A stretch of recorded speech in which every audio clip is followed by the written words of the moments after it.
Everyone, welcome back to another hardware news recap for the week. This was a huge week on the media production side. Obviously, we had a stream for how to overclock Ryzen CPUs from the basics of it, but we also, like most media, were buried in 3000 XT review samples that we worked through over the last few days. So if you haven't seen those, that's the big thing to catch up on from the week, but we won't be recapping it here because we've talked that subject to death at this point. The Threadripper Pro 3995WX rumor is something we're talking about this time, harkening back to a rumor that, or actually a leak that we received exclusively from back in September of 2019.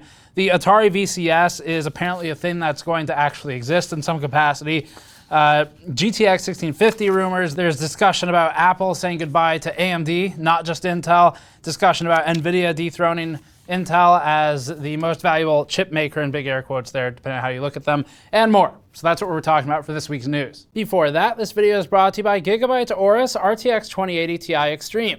The RTX 2080 Ti Extreme is built with a triple axial cooling solution and ready for anyone interested in intermediate GPU overclocking, although it's also up for gaming out of the box. The Gigabyte 2080 Ti can reach the higher performance range required to play games at frame rates at and beyond 144 FPS, coupled particularly well with games like Call of Duty Warzone, Rainbow Six Siege, and other competitive FPSs. Gigabyte's Extreme is built to be a looker for system builders going for extra visual flair. Learn more at the link in the description below. So first, quick recap item for you. The stream that we did on how to overclock Ryzen, we did that with the 3600 XT. It's a CPU we've really enjoyed working with. We have a separate super tuning video that we've done on the XT that should be on the channel by now if you want to check it out.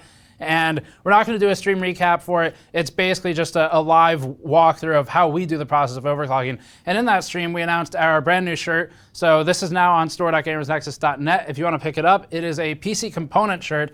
And Andrew more or less took some of the ideas we had from various shirt designs, like the teardown and anniversary logo that's on the mod mat and on another shirt, and then the Australia charity shirt that we did previously, and he combined them into one. And so we have the PC component shirt, where it's got a bunch of small things like VRMs, MOSFETs, inductors, keyboards, motherboards, video cards, CPUs, all kinds of stuff like that, comprising the logo design, except in a slightly more discreet way than just a solid color logo. And then on the back, there's some more component art as well. So if you want to grab one, it's always a great way to support our effort and the things that we do for testing and testing methodology and advancing those aspects of our business and what we do. And you can pick that up on store.gamersnexus.net. And thank you for the support to everyone who bought one during the stream when we announced it. Okay, first news item is the Threadripper Pro 3995WX, which is a rumor right now. It's not, at least at time of filming, it's not officially confirmed in any capacity. And it may not come to exist, but normally this late in the rumor cycle for a product, it's probably going to be real. Could always be a faked image. But if anyone remembers our report from September of 2019, we had some then exclusive news items that we had received from a source close to AMD in manufacturing. And when we broke the news, one of the disclaimers we put out there was, hey, this is the first time we're working with this source. We're not really sure how accurate it's going to be, but here's the information and we'll see what happens. Don't get too invested in it. So what did come out of that was the TRX 40 chipset and platform for Threadripper. So one of the things we talked about was the motherboards, where the new AMD Threadripper motherboards would be the quad channel SP3 solution for TRX 40 rather than going with the previous Threadripper chipset. The one thing that didn't materialize from that was the SWRX 80 platform that we talked about. And so our source actually from the time emailed us not long ago and said, sorry, you don't always get them all, and more or less apologized for this one not coming to fruition. And then just weeks later, we see it starting to pop up. So the news is that there was a leaked image, allegedly at least, a real CPU on ChipHell, and the image has since been removed. The image could always be faked, but the current rumor is that this is an 8-channel Threadripper solution. And if that's true, it would align with our September 2019 exclusive information we posted about an SWRX solution for Threadripper. So that's what we're keeping an eye out for right now.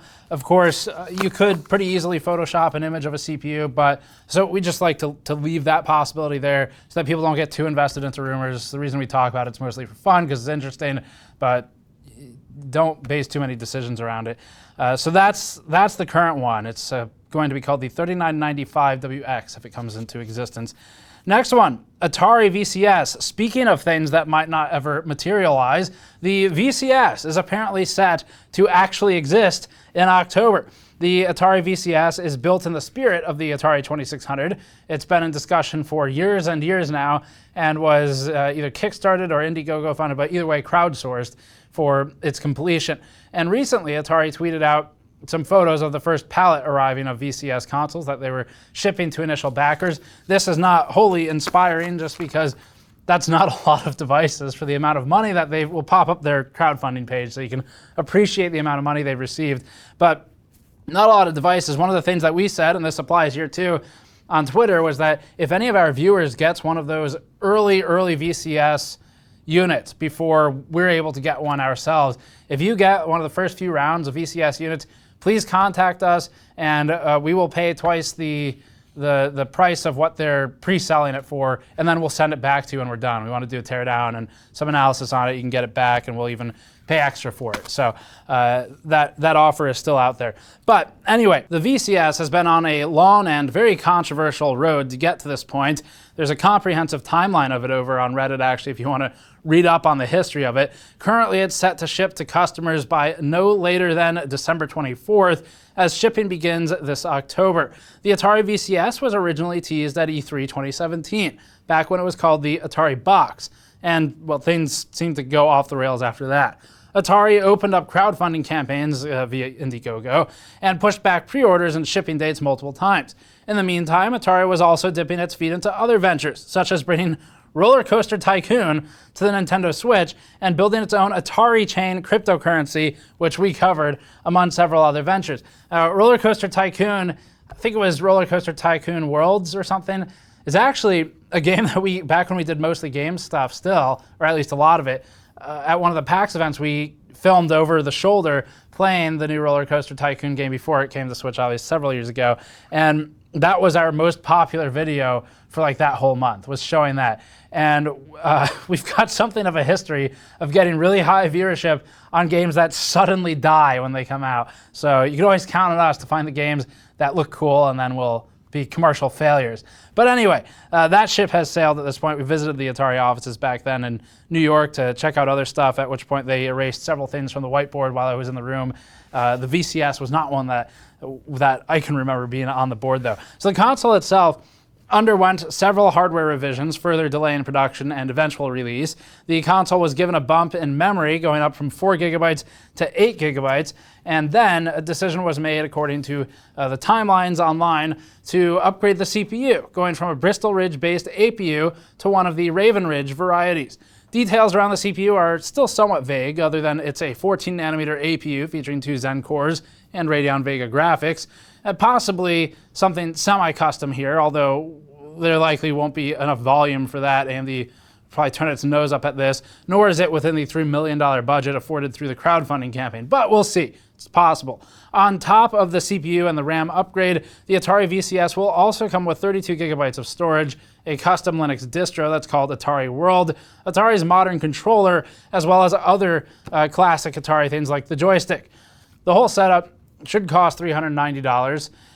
At this point, we would not advise pre-ordering it. It's been pushed back so much. And then further, just top of the head here, remembering other things that Atari has gotten invested into in the last few years, Atari Hotels, another one. If you wanted to stay in one of those, well, it's Atari, the name, is about the most valuable thing in the company at this point. But we'll see how the VCS does. We really want to look at it and actually tear it down, try it out, see if it's any good. Next one, Huawei's 7nm Kunpeng 920 CPU was kind of tested.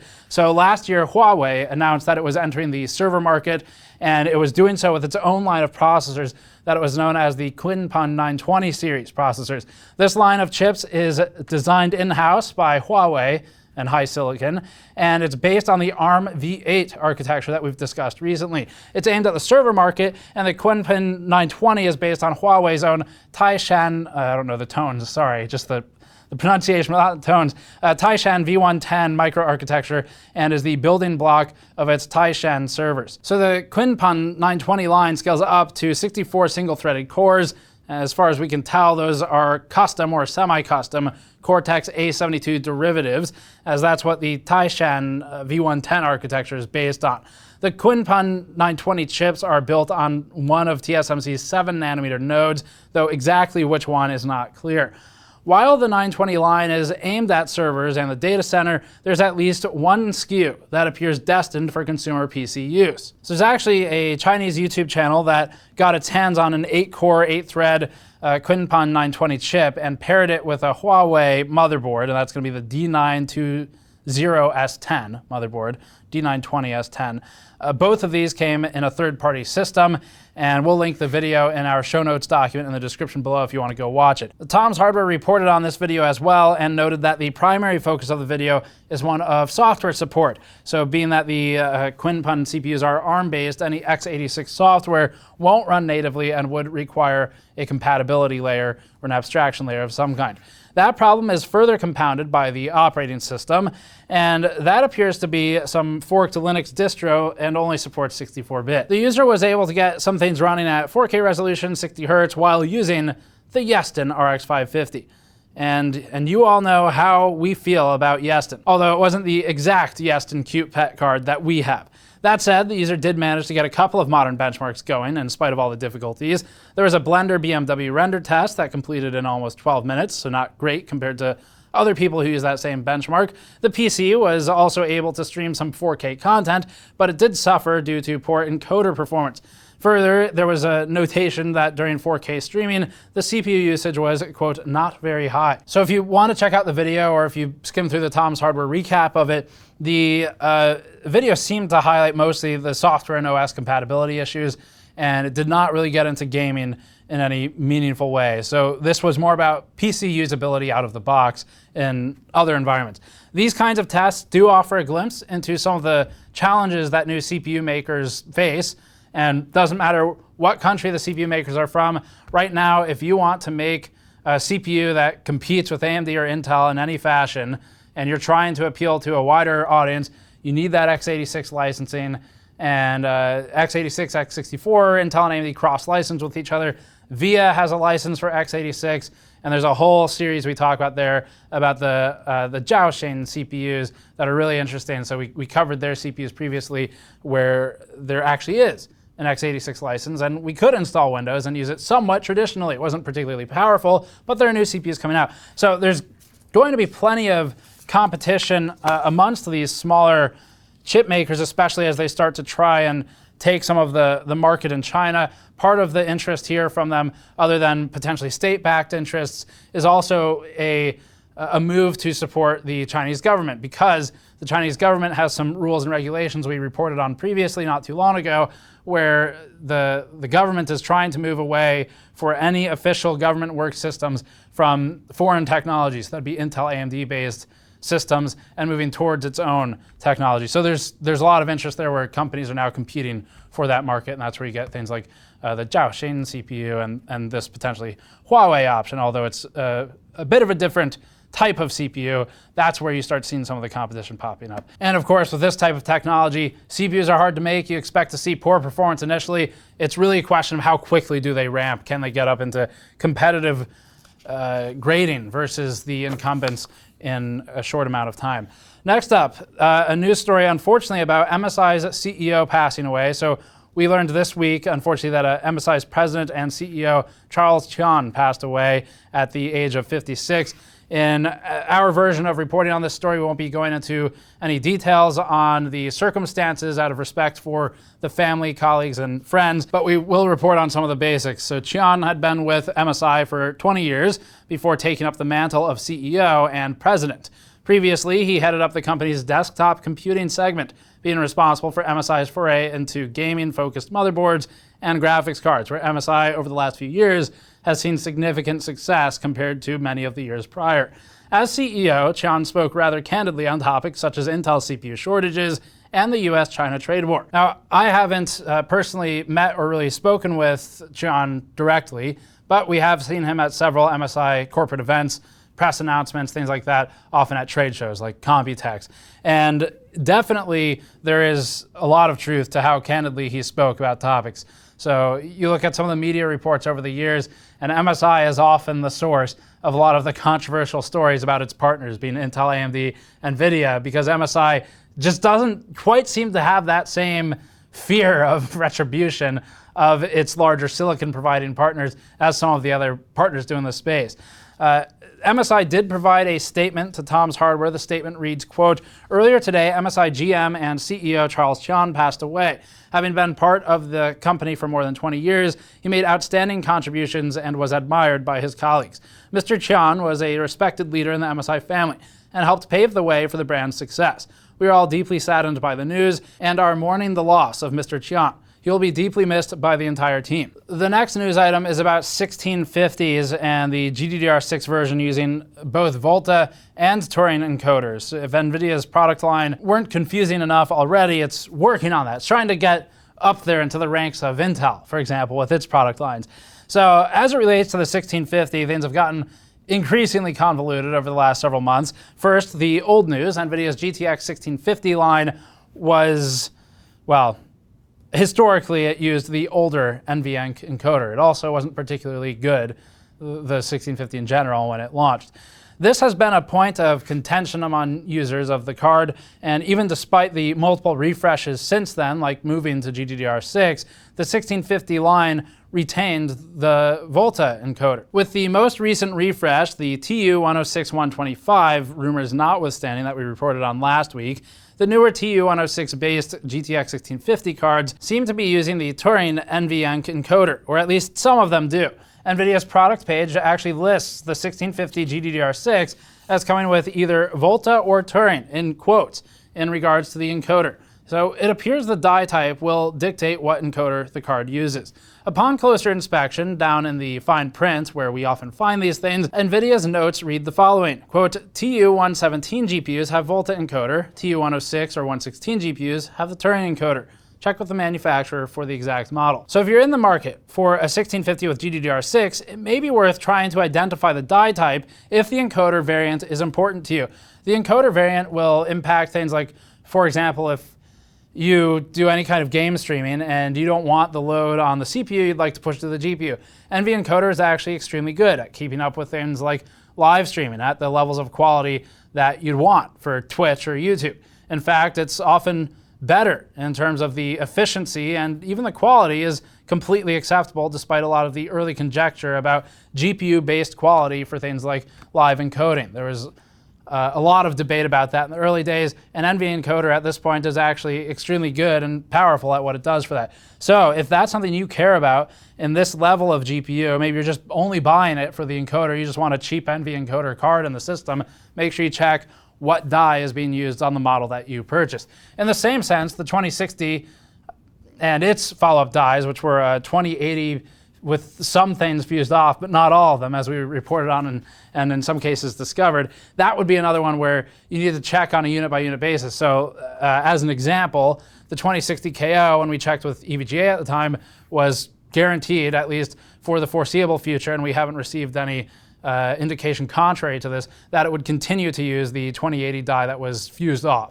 as opposed to the original 2060 die. And that gave it some important and sometimes significant performance advantages, but not in gaming, only in things like Blender and things like the Siemens NX software, other software suites that you might find in the professional world. And this is going to be a similar scenario where the manufacturer can call it a 1650 regardless, but they might use different pieces of silicon. So also on that note, if you see one piece of silicon used in a teardown of a review, some reviewer takes the card apart, whatever, don't assume that that card will always have that silicon. It could change. So you'll, again, need to find either a reviewer who has gotten confirmation from the source or the source who confirms what silicon is used, if any is used with consistency as opposed to just kind of whatever's available. Next one, Intel's Gemini Lake reaches end-of-life status. Another Lake bites the dust here. This time, Intel's Gemini Lake is being taken out to pasture. Gemini Lake, which was based on Intel's Goldmont Plus architecture out in 2017, is now coming to an end. So Gemini Lake ranged from 2 to 4 cores with no hyperthreading here, and mostly targeted at lower power devices. The EOL notice comes as Intel just launched its Gemini Lake refresh in the past year, and that's meant to hold Intel over as its new Tremont Atom architecture is just getting off the ground. Most of the Gemini Lake CPUs were sold under the Pentium Silver and Celeron families, both for desktop and mobile applications.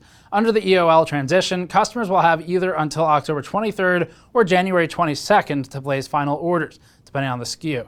Last orders will ship April 2nd or July 9th, 2021. If you'd like to look up the product change notifications, Intel calls them PCNs, on their website, the notification numbers would be 117659, 117657, and 117653. To get more information on any of those if they're relevant to what you do. Apple up next, saying goodbye to AMD as well. We previously reported on, as everyone did, Intel and Apple looking at a departure of their relationship, at least for now, when Apple announced its move away from Intel in favor of ARM-based Apple silicon. It wasn't exactly clear at that point what it meant for AMD solutions and Macs, but now it's becoming a bit more clear. Apple will be developing its own GPUs for Macs as well, much like it's been doing with its A-series SoCs for iOS devices. It's incredibly hard to make GPUs and CPUs for a lot of reasons. One of them is the fabrication aspect of it and needing literal billions and billions of dollars for just the fab. And that's why you see fabless company approaches where Nvidia goes to TSMC and Samsung and so forth, AMD goes to TSMC Global Foundries. So that's one aspect. The other one is that designing these things is obviously difficult. Otherwise, we'd have a lot more companies in the space, especially competing at the level that Intel, AMD, and Nvidia, despite the jokes we may tell at the expense of one or another throughout the year, their level is absolutely privileged and advantaged against the newcomer to the space.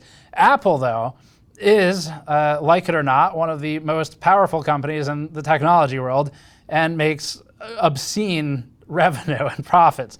So if anyone can try and push into this, it might be them. It's them, and probably Google would be up there. So in a developer video titled "Bring Your Metal App to Apple Silicon Macs," Apple's director of GPU software discusses porting non-native metal-based apps over to Apple's new platform. In the video, Apple details its TBDR, tile-based deferred rendering architecture that it'll be using for GPUs, which will be supported through Apple's Metal API. The video even showcased some gaming, showing Dirt Rally running on an Apple Silicon-based Mac, with Rosetta in the background translating the x86 binaries. This is seemingly to assure developers and users that Apple is committed to broad x86 support and not just Photoshop, as a PC Gamer equipped. In spite of having goals wider spread to try and accommodate other applications in their existing capacities and bring them forward with an abstraction layer in between, Apple is also trying to push developers clearly to build for its own inbound platform. So that would outline the path for developers. For x86 code, Apple assures that it'll run out of box thanks to the Rosetta translation layer. Rosetta is software that Apple actually had, I don't know, this is decades ago maybe, that it's brought back from the dead to be used in this new silicon rollout. So this is supposed to extend certain features from the Metal API to non-native code, and obviously translation does have some performance costs. As always, there's overhead there running in the background, so Apple is saying that this should only be the first step with an eventual end goal of natively building software for its platforms. The next step is for developers to recompile using Apple's macOS SDK, and then developers want to optimize for Apple GPUs and for Metal, and of which Apple has an entirely different video about. If you're a developer and wanted to learn about it, they've got some resources out there.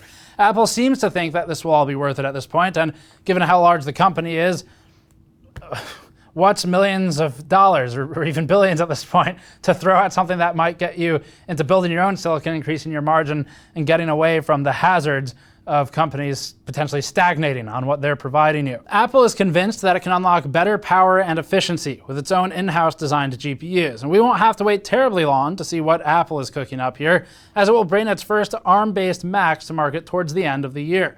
Those will almost certainly be the smaller MacBooks, as Apple's Workstation and Xeon replacement is almost certainly not ready for the prime time. Next up is a story where most of the reporting out there thus far has said something along the lines of Nvidia dethroning Intel as the leading or the most valuable chip maker. And this story is interesting. We'd like to point out one thing here. In the truest pedantic sense, Nvidia is not actually really a chip maker. They're more of a chip designer. Intel is doing its own fabrication. Intel was a manufacturing company almost before it was an engineering company, and it developed into that in the later years.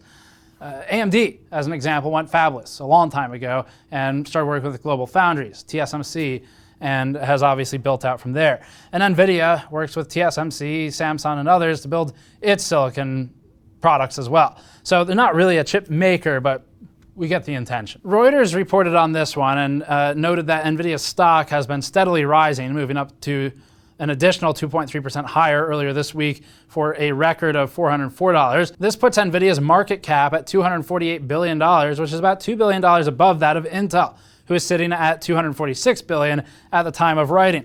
It's been a really long time since I've looked at Nvidia, Intel, and AMD market caps with any regularity. I don't personally have any investment in any of the technology stocks that we cover, obviously, for a number of reasons, so I don't really pay attention to them. But the last time I checked on this stuff several years ago, Intel was somewhere in the hundreds of billions, not the 200s of billions.